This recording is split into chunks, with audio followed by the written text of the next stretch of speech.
Pierre leaned against his staff, watching the gates of Enfer close behind them.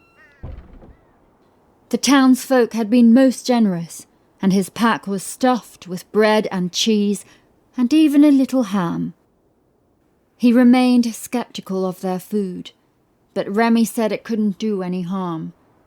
Not now that the hag of Val de Havre was well and truly dead. His ward skipped ahead of him, taking the lead as they followed the path alongside the river. They were headed south, toward the smoke-filled skies on the horizon, and whatever horrors awaited them in Lourdes. The prioress had asked them to stay, of course, to shelter behind the walls of Enfer, while the world around them fell to plague and ruin. It had been a tempting offer, and Pierre had been reluctant to decline. Even Remy, with her oaths and duty, had hesitated. The prioress's face had still been flush with the faith that had spared her from the ailments that beset the town, with the faith that had eventually broken the demon. It had been hard to say no, but they had business in Lourdes, and if even half the stories were true, the challenges ahead would dwarf the ones they had faced in Enfer. Come on, Friar, before we all die of old age. Yes, yes, said Pierre, muttering under his breath. Lauder will still be there tomorrow.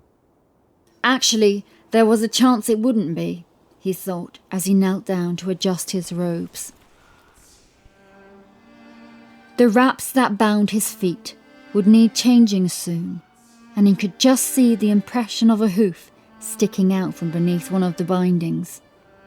He tugged the fabric back into place, tightening it fast before hurrying after Remy.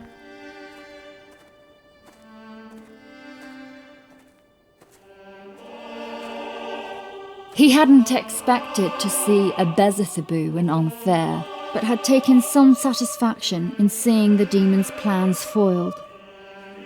That scheming bastard had always delighted in his own failings. He'd had it coming. The God-touched had been another surprise. To come across two in one lifetime, well, it was almost enough to convert him.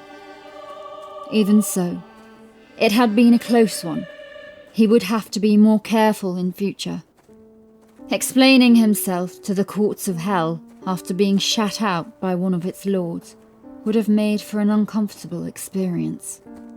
As if the fall from heaven hadn't been embarrassing enough. No doubt word would already be spreading through the 7 circles. A Beelzebub was anything but stupid. Pierre sighed. He'd have a rebellion on his hands if he didn't return soon. Still, he looked over the field, toward the rolling hills and forests that covered the valley, at the coursing stream and the snow-capped mountain range in the distance. You didn't get views like this back home. Pierre! Remy waved at him impatiently. Come on or I'll leave you behind.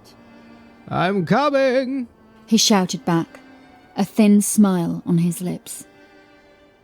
Besides, he thought, as he hobbled after the little saint, he was just starting to enjoy himself.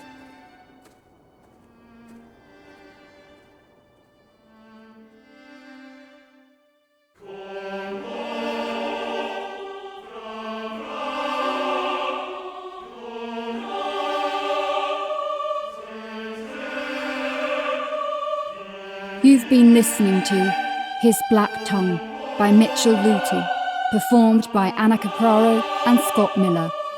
Production copyright for Sentinel Creatives.